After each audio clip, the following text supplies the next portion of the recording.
વિદ્યાર્થી મિત્રો, આજે આપણે ધોરણ 9 વિષય હિન્દી કાવ્ય નંબર 1 આરાધના, જેના કવિનું નામ છે વસંત બાપટ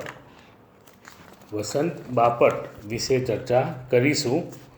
સૌપ્રથમ મારે તમને એક સૂચના આપવાની છે કે જ્યારે પ્રથમ કાવ્ય તમે લખો ત્યારે સૌપ્રથમ હિન્દીનો ચોપડો અલગ બનાવવાનો છે. અલગ ચોપડો બનાવ્યા પછી પહેલાં જ પેજ ઉપર તમારે અનુક્રમણિકા લખવાની છે. અનુક્રમણિકામાં તમને આપેલી છે ચોપડીમાં પેજ ઉપર, હું તમને એની ફોટોકોપી મોકલી આપું છું. એ પણ તમારે પહેલાં હિન્દીના અલગ ચોપડામાં તમારે આ લખવાનું છે. અનુક્રમણિકા પહેલાં લખવાની છે. કાવ્યનો પ્રકાર, એનો પાઠનો પ્રકાર, સાહિત્ય પ્રકાર જે હોય, લેખકનું નામ, એ બધું તમારે અનુક્રમણિકામાં લખવાનું છે.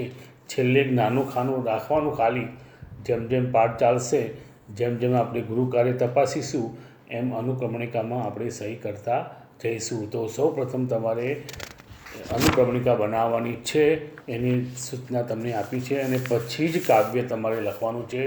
પહેલું પેજ ચોપડાનું તમારું નામ, સરનામું, મોબાઈલ નંબર લખવાનું. બીજા પેજ ઉપર અનુક્રમણિકા બનાવવાની અને નવા પેજ ઉપર તમારે કાવ્ય લખવાનું રહેશે. કાવ્ય લખવાના, શબ્દો લખવાના, એનો સારાંશ લખવાનો, અને તમારે જે પ્રશ્નો હોય સ્વાધ્યાયમાં એ તો લખવાના જ છે. અને બીજા વધારાના પ્રશ્નો તમને મોકલી આપીશું, એ પણ તમારે લખવાના છે. જે વ્યાકરણ આવે એ પણ તમારે લખવાનું રહેશે. બરાબર છે? સમજાય કે બધાને? હવે કાવ્ય જોઈએ. અહીંયા આરાધના એટલે પ્રાર્થના, એવો અર્થ એનો થાય છે. આ કાવ્યની અંદર, આ કાવ્ય છે મૂળ મરાઠી ભાષામાં લખાયેલું છે. મરાઠી ભાષામાંથી હિન્દીમાં એનું અનુવાદ કરેલું છે. મરાઠી ભાષામાંથી હિન્દીમાં અનુવાદ કરેલું છે. એટલે વસંત બાપટ છે એ મરાઠી કવિ છે એવું આપણે કહીશું.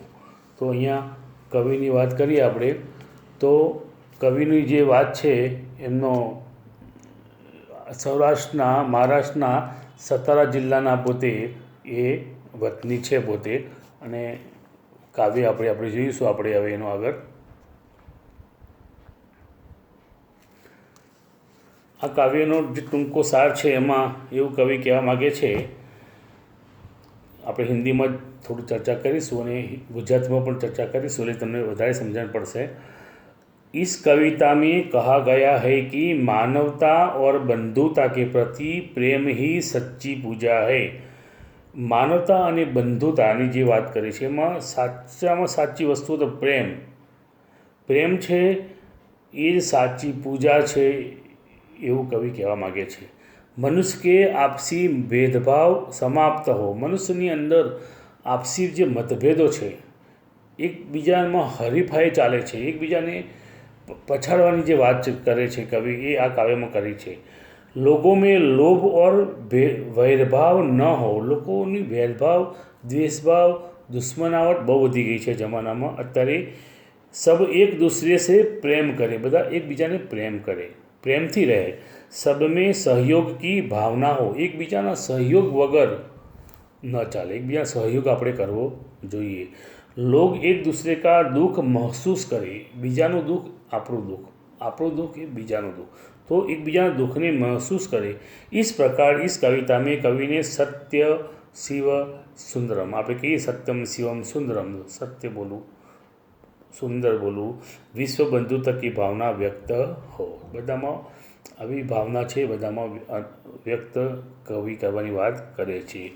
દેહ મંદિર चित्त मंदिर एक ही है प्रार्थना.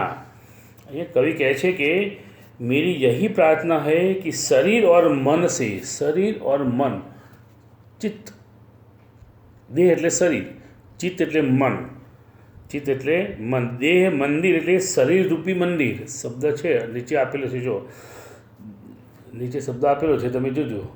દેહ મંદિર એટલે શરીરરૂપી મંદિર, ચિત્ત મંદિર એટલે મનરૂપી મંદિર, ચિત્તરૂપી એટલે મનરૂપી મંદિર. બરાબર છે?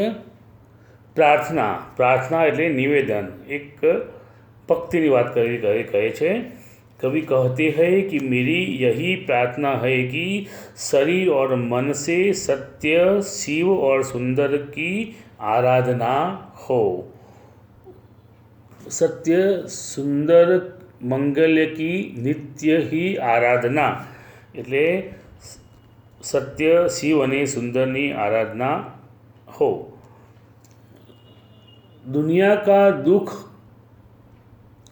का दुख जाए है यही मन कामना।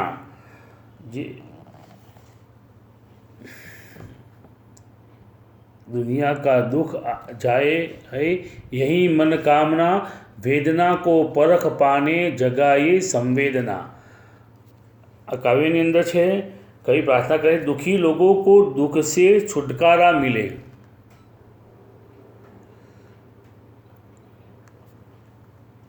दुख से छुटकारा मिले और लोग एक दूसरे की पीड़ा का अनुभव करें। दुर्बलों की रक्षा के लिए शक्ति और साहस का उपयोग हो। અહીંયા માંગલ્ય શબ્દ છે। માંગલ્ય શબ્દ એટલે મંગલકારી ભાવ કહીશું। નિત્ય એટલે નિરંતર, નિત્ય એટલે નિરંतर। जीवन में नव तेज हो अंतरंग में भावना। सबके जीवन में नए प्रकाश हो। सुंदरता की आस हो, मानवता की हो उपासना। सबके हृदय में सुंदर भावनाएं हो, उसके मन में सुंदर आशाएं हो। शौर्य पावे, धैर्य पावे, यही है अभ्यर्थना। पूजा करे, सभी लोग शौर्य और धैर्य प्राप्त करें, यही प्रार्थना है। भेद सभी अस्त होवे, वैर वासना। कवि की इच्छा है कि मनुष्य के बीच के सारे भेदभाव समाप्त हो जाए, नष्ट हो जाए, समाप्त हो। मानवों की एकता की पूर्ण हो कल्पना।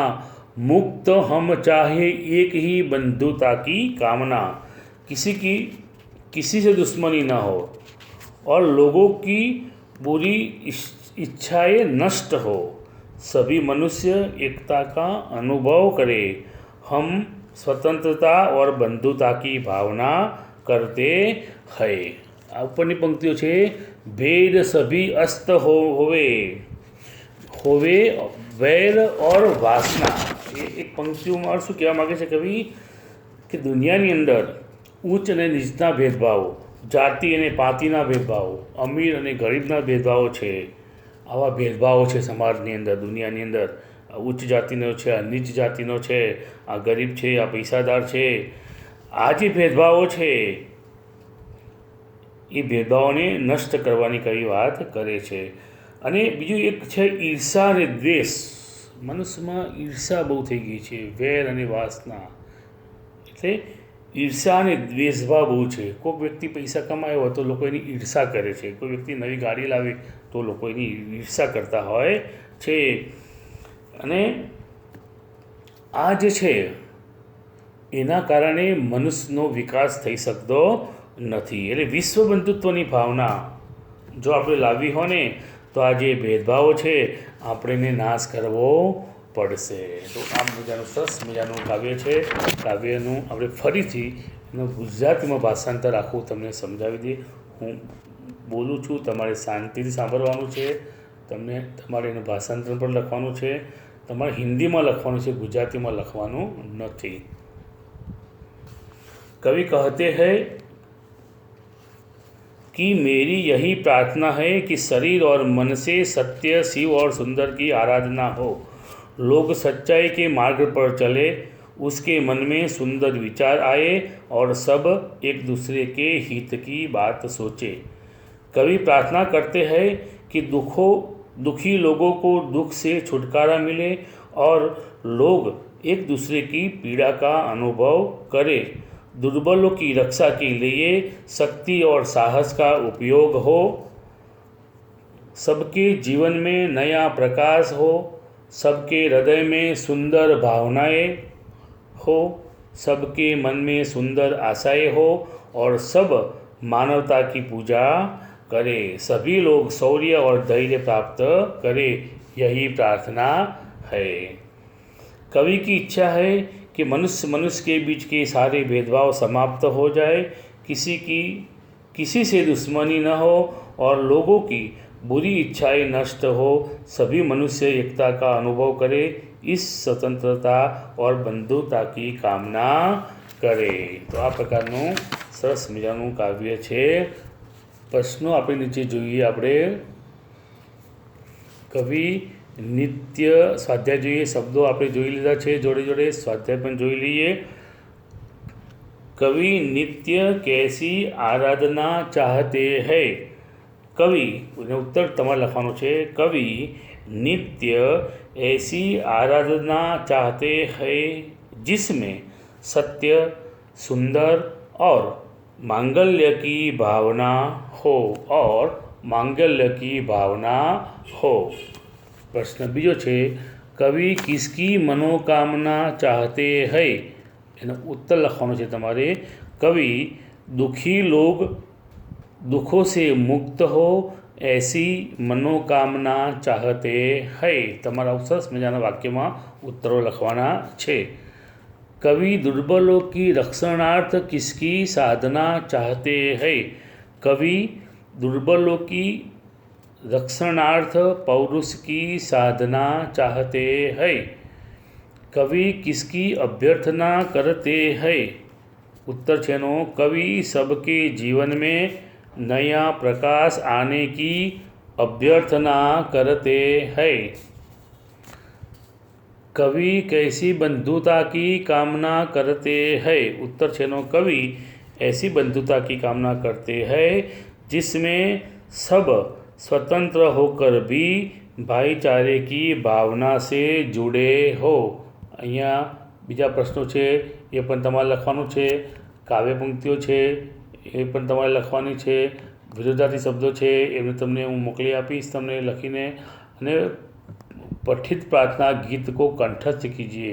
काव्य पूर्ति ज्यारे आवशे एनी अंदर तमारे आ काव्य पूर्ति पूछाशे, तमारे खाली जग्या आवशे, एमां खाली जग्यामां तमारे शब्द कविताओ तैयार करवानी अने पंक्तिमां जे शब्द आवे वच्चे એ લખવાનો બાકી છે, એ તમારે લખવાનો રહેશે। બરાબર। તો અહીંયા વિરુદ્ધાર્થી શબ્દો જોઈ લઈએ આપણે। દુઃખ તો શું આવશે? સુખ। જીવન તો મૃત્યુ। સત્ય તો અસ્ત તો સત્ય। સત્ય તો અસત્ય। સુંદર તો અસુંદર। અસ્ત તો ઉદય। જ્યારે વિરુદ્ધાર્થી શબ્દો લખો ત્યારે વચ્ચે ગુણાકારની નિશાની લખવાની છે। વિરુદ્ધાર્થી શબ્દો લખો એમાં બરાબર કે ડેશ તમારે લખવાનું નથી, ગુણાકારની નિશાની વચ્ચે આવશે। વિરુદ્ધાર્થી શબ્દો લખો ત્યારે એક શબ્દ હંમેશા 2 વાર લખવાનો, એટલે તમારે મોઢે થઈ જાય એટલા માટે। અહીંયા કાવ્ય પૂરું થઈ ગયા છે અને ફરી આપણે આગળના ભાગમાં ફરી મળીશું। આનો સ્વાધ્યાય તમારે લખવાનું છે અને ફોટોકોપી પણ સાથે તમને સ્વાધ્યાયની શબ્દોની તમને મોકલી આપીશ, એ પણ તમારે લખવાના રહેશે। અલગ હિન્દીનો ચોપડો બનાવવાનો છે, એમાં તમારે બધું લખવાનું છે, એ ખાસ તમે ધ્યાન રાખજો। અસ્તુ।